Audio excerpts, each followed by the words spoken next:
Hey everyone, so I thought I'd just make a little video of the card that I'm going to try and finish. I just did a video on how to do this side step base card, and I've added these pieces here. So from a base value card, which would be just a normal white card, I've come along at 2 1/4, cut down 2 inches, and then scored and folded it to make a side step card. This piece of cardstock here is 2 inches by 5 1/4, and then this little piece at the back here I've got at 2 inches by 3 1/4. You could actually trim that down 1/8 of an inch if you wanted to, or a 1/4 of an inch to give yourself a white border. But my plan is that I've got these happy birthday stamps here. I'm going to colour and mount this one here, and then I want to run some shimmer trim along this part and have my balloons, and those are going to be popped up on foam dots. So I'm just going to do a little bit of colouring. Now I've got a mixture of pens today. I've got some tri-blend markers, the Spectrum Noir, where you've got 3 different shades of a colour. I've got some Wirihana touch markers, and I've got a bunch of Copic markers, both the Chow, which are these round ones, and then the sketch markers. So I'm very lucky. My husband brought me a bunch of these Copic markers, and I'm loving them. Beautiful colors. They have a nice brush tip and then a chisel tip on the other end. And I really love the brush tip and how soft they are to blend. You would have seen lots of videos online, people doing tutorials on colouring with those. They're really, really nice. I've looked at them quite a long time, and then he was like, come on, we're going to get you some. So that was awesome. I've had them for a little while, probably, I don't know, just over a month, and I've just started playing with them. So the tri-blend markers, I love as well. They've been really awesome, but I'm finding that they're running out really quickly. I have a whole carousel with the full size, oh, where is one? Like the full size Spectrum Noir, where it's all one colour. And they've lasted me years and years, but these tri-blends, with the amount of colouring that I do, there's not much ink in the barrel, and then you have to replace them, which is okay, because I guess you're getting 3 in 1, but I like having the full, barrel pens, so I don't have to worry about replacing so quickly. Okay, so typically what I'll do is I will come in, hopefully you can see this okay, and these have a small bullet point, which is really good for controlled, really controlled colouring, especially if you're wanting to cut in around the edges of something. And they make this little squeaky noise. So I usually start with my lightest colour, go to the mid-tone, and start adding my shadows. I know a lot of people online start with their shadows first, and then work their way up to light. So you just colour however you feel comfortable. And sometimes you've got to, work your way back to get your colours blending in the way that you want. Okay, so that was the tri-blends. Now, the Wirihana, the colours that I have, I'll try a balloon. The colours that I've got, they don't always blend that fabulously together, like how some of these other ones do. But they do have a really nice flow, really nice pointed bullet end. And then you've got this chisel end on the other side for blocking in big areas of colour, which is really nice. I'll try blending this, but I think they might be a bit far out on the actual colour match. I'll just get a scrap. So that's that one next to the... This one is lavender, and this one is peony purple. So I might actually switch between some of the others. So I've got a tri-blend lavender, and just see. Okay, so this is probably going to be a much better blend. And so you can use different markers together, different brands, to get the blending that you want. So I'm going to come in with Citrus Green Blend out of the Tri-Blend markers. I'm going to try with the mid-tone to do my sort of shadowing. And so, you know, sometimes I go with the light first and then other times the dark first. It really just depends what image I'm working on. Now that I've blended that, it doesn't actually look like there's much of a difference. So you can come in, sometimes you've got to wait for it to dry a little bit and then bring in your extra layer of colour. I'll have a go with this Tri-Blend Orange. So this is the mid-tone. And then I'll come in with the light one.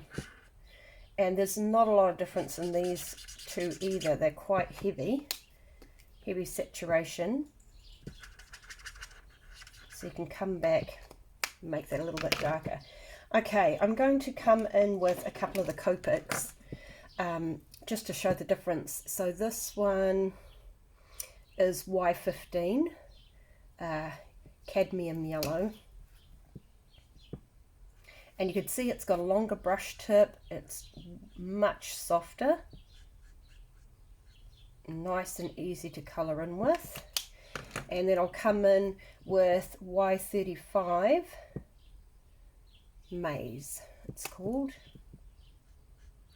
and just add a little bit of a darker yellow shade there. Okay, I'm going to come in, I kind of like these two together. This is BO2, it's called Robin's Egg Blue,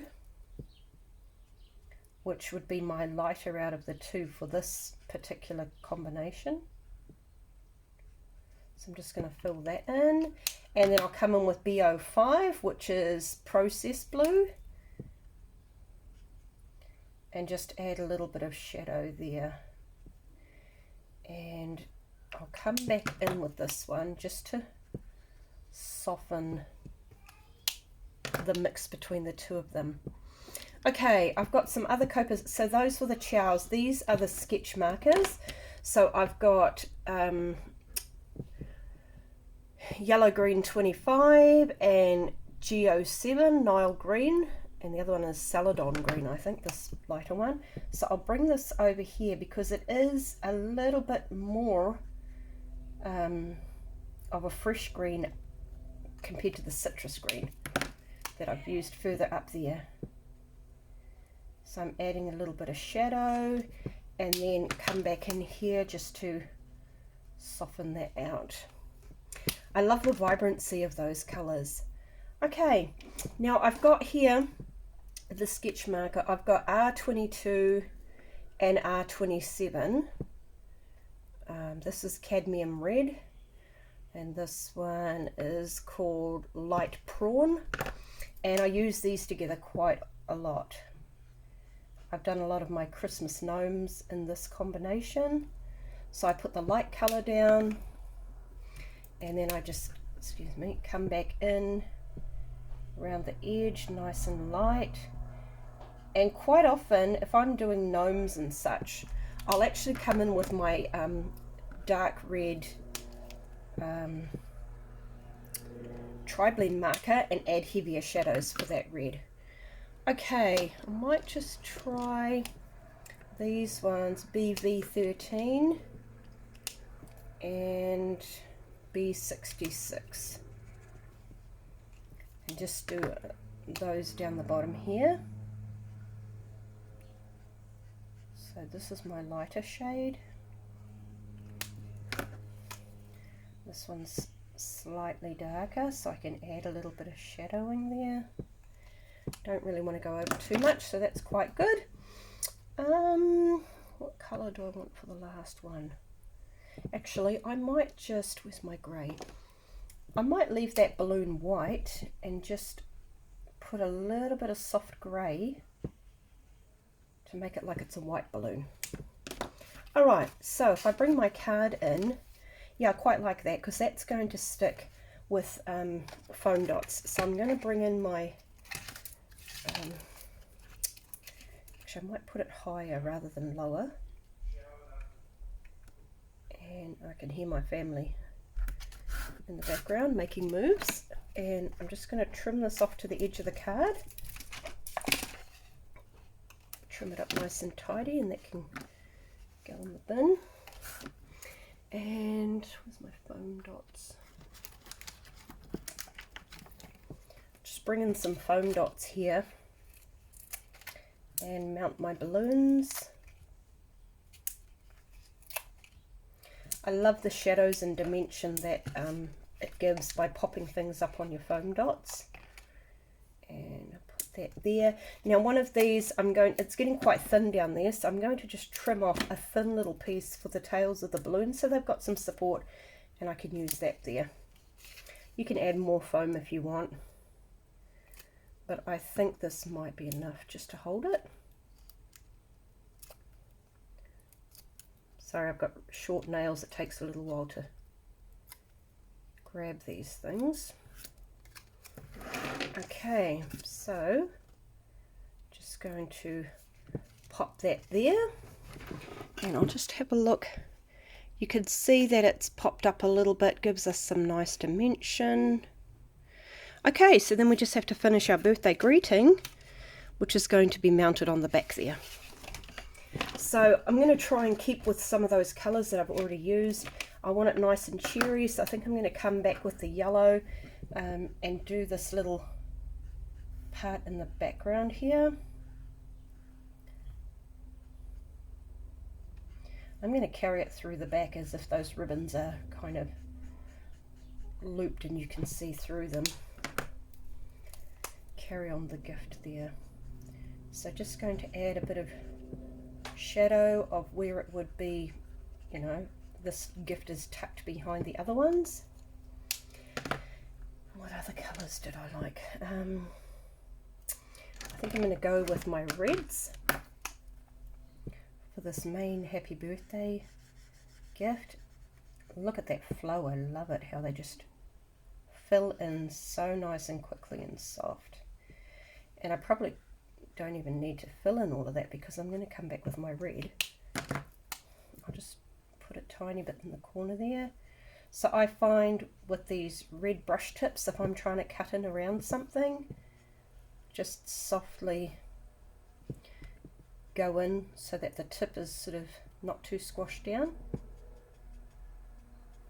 And you can do flicking motions. Sometimes I do little dots for my shading, just to sort of spread it out a little bit. So I'm going to come back in with this prawn colour just to even some of that out. I want to leave some of the original pale pink there as a highlight, so you don't have to colour it in too hard. And I think, let's see, maybe I want to finish it. I'm debating whether I go with the blue or the green. I've got two greens, so I might go with the blue again, this robin's egg and processed blue. So I'm just going to colour in this tag.